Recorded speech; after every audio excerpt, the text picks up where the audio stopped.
it's finally over. The Tua saga has finally ended in Miami. The Miami Dolphins informing Tua Tagovailoa they will be releasing him towards the new league start of the year. Did anybody expect this? Who exactly is going to be the next guy under center now for Miami? Either way, it tells us that this front office has moved on from the Chris Grier era of players and personnel to now into their own people. And whether that might be Malik Willis, as they've been talking about from the Green Bay connection of John Eric Sullivan, as well as Jeff Hafley, or they go into the draft, maybe even Quinn Ewers in training camp improves and also impresses for the Dolphins starting job. Either way, those topics will go into as well for this episode of Sidelines Emergency Podcast. Kind of been taking a break since Super Bowl. Not a lot of things going on until we get to free agency, but let alone the NFL today. Travis Kelce announcements, Cowboys making a trade. Obviously, the Dolphins are on a fire sale right now. Even Mike McDaniel making moves on his new team for the Chargers. That and more later on in today's episode.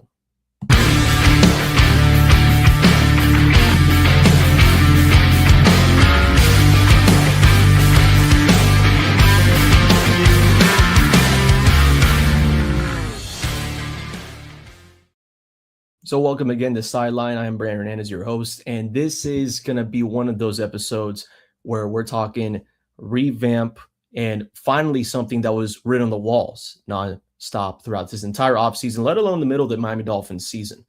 If this is your first time even joining this podcast, we want to welcome you in to this Dolphins South Florida-based podcast on the NFL, but let's get right into the Dolphin news. So Miami Dolphins releasing Tua Tagovailoa, going to be going to the new league new league season starting.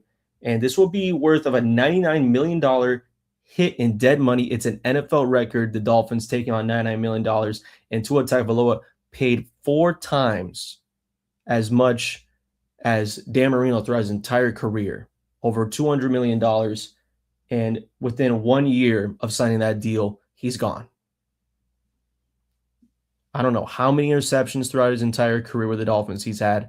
I don't know how many turnovers caused, concussions, just in general, between Tua's time missing on the field, interceptions, turnovers, blunders. But at the same, there's still some good positive stuff you take away. Basically really was the best quarterback in 2023. Led the NFL in passing yards, was a Pro Bowler that year, and really the Dolphins are going to be a Super Bowl contender. Now, 3 years later, he's gone, and now there's teams already jumping and pursuing Tua Tagovailoa at this moment. The Atlanta Falcons are heavily pursuing Adam Schefter, heavily pursuing the quarterback to see if they could maybe make him a starter. Now, I don't know what the method would be if Tua was to go to Atlanta, because you have, Penix, young guy. They think he could be the future. And then Tua, let's say Tua, for example, gets over him in training camp, ends up being the starter. I mean, could Atlanta really fight for that division? I know the NFC South is one of the most funniest divisions in the world. Like, anybody can make that division just be a first round, exit in a wild card. Whether that be the Panthers, Tampa. But Tua can go in there, mix things up with Atlanta. So that's what the Falcons are pursuing at the moment. But Tua himself and the Dolphins, again, written on the walls. Written on the walls. Even before this season, prior to this season, 2024, concussions happen, and you ask yourself, well, if Tua's gone, this team can't really stand on its own legs. And even with Tua on the field, this team can't really win deep in the season, in December football. Can they even get to a playoff game and win that? Which we saw Tua only time in the playoffs in Kansas City, frostbite, basically in the tundra of Missouri, best way to put it, against the Kansas City Chiefs team that would later on go to the Super Bowl and win it that year. I don't really see Tua starting anywhere. And as I said before, the Atlanta Falcons pursuing him potentially be a starter. But if you're a team right now and you're looking for a guy like Tua, you either be a team that you're looking to make a Super Bowl run, and let's say that there's a fear that your quarterback could get hurt in week 17, 15, 12, Tua could be that backup to push your guys' envelope towards the playoffs. Let's say it's something where, if you have Kansas City, right? Tua Tagovailoa back of the Patrick Mahomes, where Mahomes coming off an injury as he had that basically ended his whole season. Maybe he comes in, leads the right ship and pushes that team. Maybe the Rams might be in a similar situation. Jimmy Garoppolo looking elsewhere. Now you bring Tua in behind Matthew Stafford, and Tua is very familiar with the state of California. He's very familiar with the West Coast. That's a place where his family can visit him from Hawaii. And of course, a whole new brand restart. Different conference, different team, different state, miles away. So maybe that may be a good look for Tua as well in his next destination. There's a few other teams out there I can imagine that would want Tua Tagovailoa. I mean, who wouldn't want Tua Tagovailoa? Maybe teams with bad O-lines. And from the Dolphins' perspective, can you really blame Tua production in the last 2 years? The O-line, and as Chris Greer's words, who has been now gone from the Dolphins for the past few months, I think you guys care more about the O-line than we do. His own words. Well, an O-line would have protected Tua from having 4 to 6 concussions throughout his tenure in Miami. An O-line wouldn't have been able to protect Tua from being off the field, missing time from the team that was trying to push towards something that they haven't been able to do in the last 20 plus years, which is a playoff win and potentially a postseason journey to something that they can build off. Potential Super Bowl run. Who knows? Now we'll never know. Tua Tagovailoa joining the crew of releases. Tyreek Hill, Mike McDaniel as well, of course, one of the biggest ones from this offseason, the head coach from the last 4 years. It's just sad to see it end. To think that only a few years ago, this team put up 70 against the Denver Broncos, and only a few years later, the two pages have flipped, where Denver, for example, basically right there to the AFC Championship near a Super Bowl, and now the Dolphins are in a rebuild. Tanking, really, I would probably say. But tanking for who? Tanking for who? I know people have been talking about Malik Willis. I actually opened up this podcast saying that Malik Willis could be and probably is going to be a big favorite going to Miami for the quarterback position. I want people to understand what exactly they're asking about Malik Willis.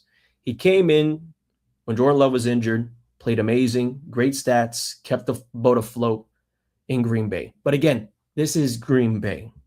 It's not just Jordan Love out there. There's other pieces. The defense of the Packers is good to even keep itself afloat, even if the offense isn't even scoring more than 14 a game. As crazy as it may sound. But I'm telling you right now, Malik Willis, the exact same size as Tua, probably doesn't have the close enough range of experience, whether that be from champion, whether that be from team leader. Malik Willis, if he was to be the starting quarterback for the Miami Dolphins, and I don't even think this is a hot take, because even without Malik Willis, hell, if Tom Brady was under center, this Dolphin team might not even win more than 5 games this upcoming season. Malik Willis, if he goes to be a Dolphin at 26 years old, and there's still some age to work with there, you're not finding a guy that's leading a group. You're not really finding a guy that's shifting in the right direction. This is going to be an all-out tank year. And people are already saying for Arch Manning. People are already looking at their draft boards for the next year of 2027. They're already looking like who exactly can the Dolphins get. I mean, let's look at this draft class. Right? Dolphins with the 11th pick overall. Most likely goes to an O-lineman or pass rusher in this case. Especially with the fact, I don't know what people are talking about the NFL Combine. Ruben Bain being an issue with his arm size. I don't know about you, but the tape tells itself. Start flinging O-linemen from Ohio State and Indiana like nothing. So that should be able to tell itself, telling as it is. And of course, the NFL level is totally different from the collegiate level. But either way, the Dolphins in this upcoming draft, maybe they now switch their motive to be like, hey, we got the 11th pick. It's not like a lottery type of top 10, top 5, or whatever it may be. But what are the quarterback options? I would wait next year, obviously. Maybe you go out of your way and get someone in the 3rd pick or rather the third round selection for the Dolphins. Maybe Carson Beck. A lot of people, for some reason, draft boards are saying that Carson Beck would be a fit for Miami later on the draft in the second day of the draft. I could see that going training camp wise, him being competitive with Quinn Ewers.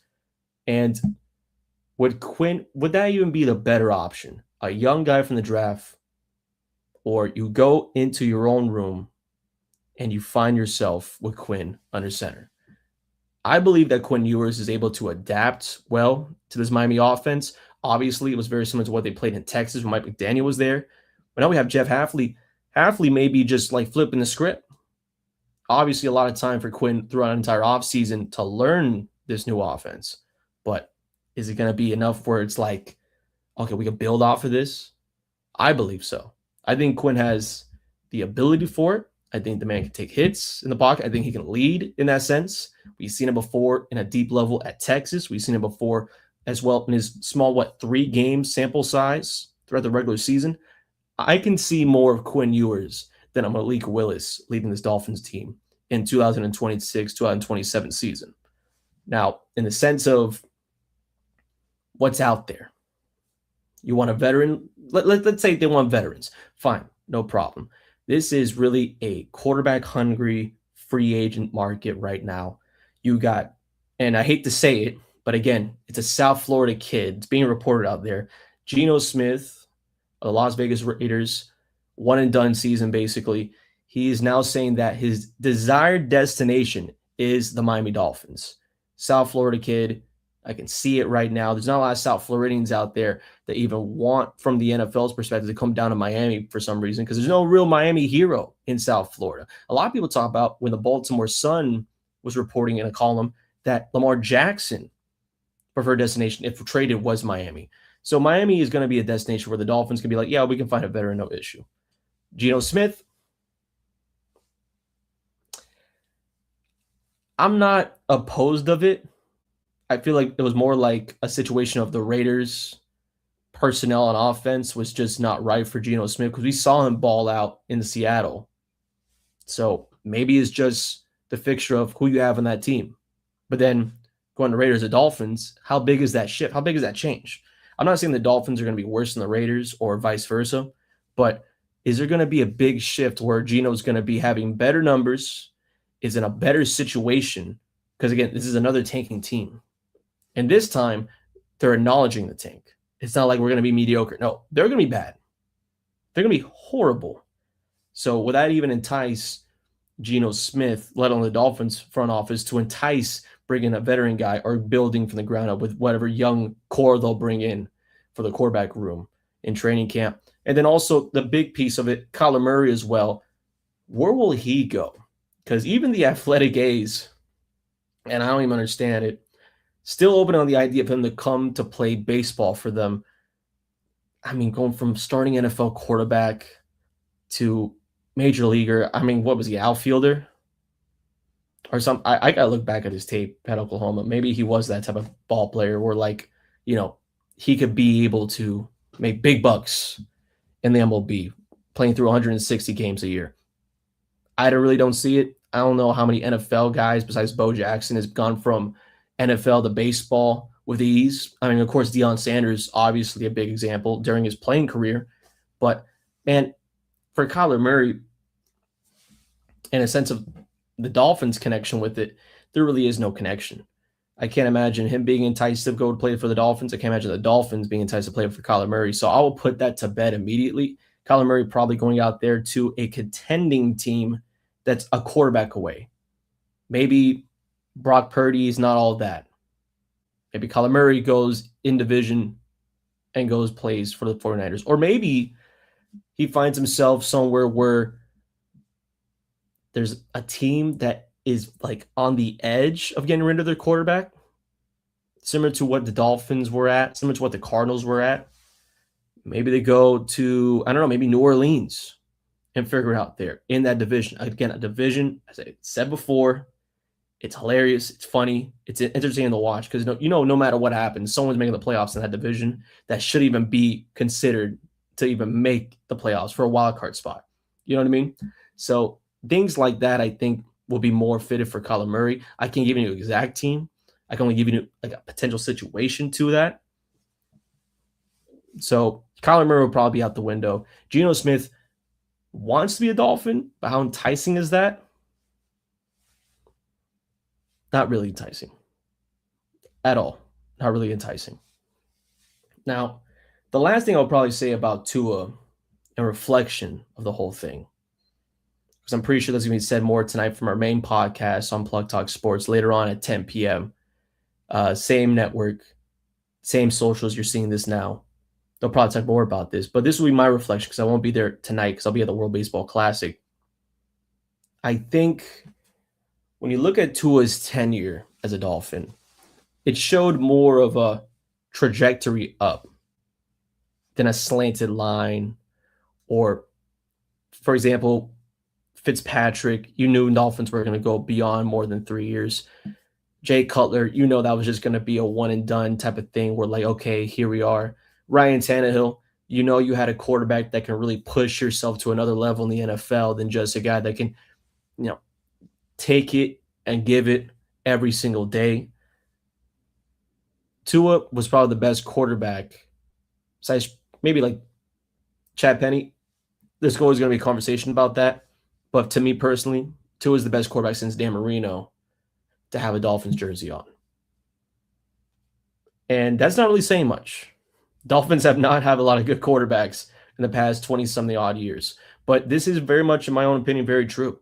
A few records broken here and there. This team felt like it actually had juice going into the following years, every single year that Tua played. Besides, of course, these last 2 years, concussions being the big story of that. And another reflection towards that as well. I don't care what anybody says about Tua. I don't care if people talk about, oh, he took the money and went, oh, this guy was never going to be a top 15 quarterback. Oh, this guy couldn't be able to lead the team. Well, this guy took these big hits, these injuries every single season, and somehow, some way managed to get back on the field, sometimes in the same season, as crazy as it may be, and still play for the Dolphins. People talk about him ending his career, saying that they would. It's understandable. It's understandable. You don't have to risk your life for this game.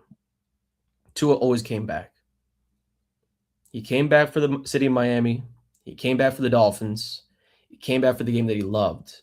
And for that, I'm always going to respect Tua. And I think everyone should in that matter. Like, you go and you risk your life for your job, no matter what career field you're in, that's showing something. That's showing worth ethic. That's showing the gratitude you have just to be in the building. And I felt like he never took the job for advantage. He never took the Dolphins for advantage.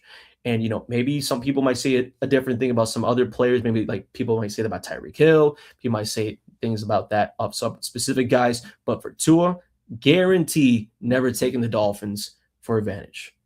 So even though the turnovers, the blunders, the injuries, he always came back on his feet. And unfortunately, Dolphins and him couldn't take that next step into postseason success. And you can blame it on whatever you want. Blame it on injury. I blame it Chris Greer, not having the right people around him. But at the end of the day, it's hard to deny this guy was a Dolphin through and through. And for the last 6 years, which honestly felt like more than a decade, Tua is gone, but always will be remembered. Again, potentially could also face this Dolphin team down the line as a starter. Not saying immediately next season, depending where he goes, but with that, a $99 million NFL record, dead money hit, it's not a good move.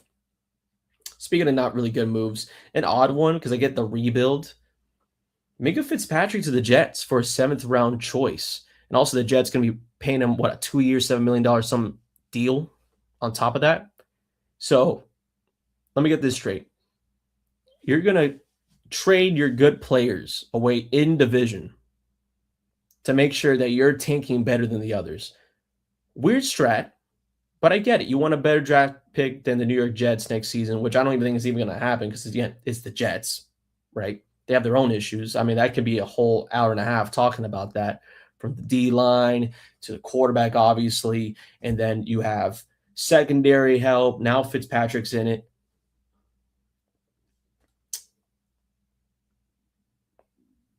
Still don't think that it's going to be worse than the New York Jets next season. It's going to be a bad season next year. I'm preparing for it. I got my hurricane windows right behind me. I'm going to be behind that every single time there's going to be a play called at Hard Rock Stadium this season. So it might be one of those seasons. Hopefully not. Maybe the Dolphins surprise people like the Pats did from a 5-4 win season to a Super Bowl. Maybe. I doubt it, but either way. So Minka Fitzpatrick's gone from that. For the Dolphins, that means this is a full rebuild. The age they cut down, it's going to be an average age, probably going to training camp of that of like 27, 25, maybe, which I don't even think we've had that in the last 5-7 years, an average age of like that. So that's good to see that young quarterback where, you can build off that for fans to jump on jersey sales. And speaking of which, if you're like just a Tua fan in general or a Tyreek fan in general, right now is probably the best time to go to your Dick's Sporting Goods or Liz Locker Room or anywhere. Those jerseys probably right now 50% off. And NFL graded. Not saying they're going to be like $10, but it's the best strat to even get jerseys. I've done that I don't know how many times. I mean, I got a James Harden jersey from the Rockets for like $20 2 days after he got traded. Why? To sell it later. Vintage. Who knows? So, trust me, do that. Either way, weird shameless plug there. But Minka Fitzpatrick leaving the building. Tua leaving the building. And overall for the Miami Dolphins, this has been one of the weirdest off seasons. I mean, I wanted to see Chris Greer gone. We saw Chris Greer gone. Mike McDaniel, I was a big advocate on this platform of Mike McDaniel staying in Miami, giving him another year, because I still blame injuries for losses. I still think that, at the end of the day, the play calls were pretty okay. They didn't really see that. So Mike McDaniel goes to the Chargers, and get what? Late last night, this is basically a Mike McDaniel hire. I don't care if Harbaugh is the main guy over there. This is a Mike McDaniel hire. Alec Ingold, the fullback, $7.5 million 2-year deal to the Chargers. Who needs a fullback in today's NFL? Right? Unless your offensive OC wants a fullback. So that's honestly, I think, is a Mike McDaniel call there. But he gets released. Tua now released. The Tua era is over. It's done. Not much really else to say about that, But if you want more Tua, if you want more NFL, if you want more sports in general, later on tonight at 10 p.m. Plug Talk Sports main podcast, you'll have Danny on there, Jonka Don't Stop, Big Canes guy. He'll probably give his big old insight as a Pats fan on this Tua news later tonight. Thank goodness I'm not listening into that, going to World Baseball Classic. And if you're from Miami, go to one of these games. I saw the Dominican Republic run-ruled the Netherlands. I know this isn't football, but man, it's like electric every single night. They got a Platano dumbbell out there. Like, bring that to the Dolphins facility. Maybe that might help out. I don't know. But either way, tune in later on, 10 p.m. for the main course. This has been Sideline. We do episodes usually on Tuesday. Thank you for joining on this special Monday edition. We'll see you guys next week for more intel, free agency, and trades.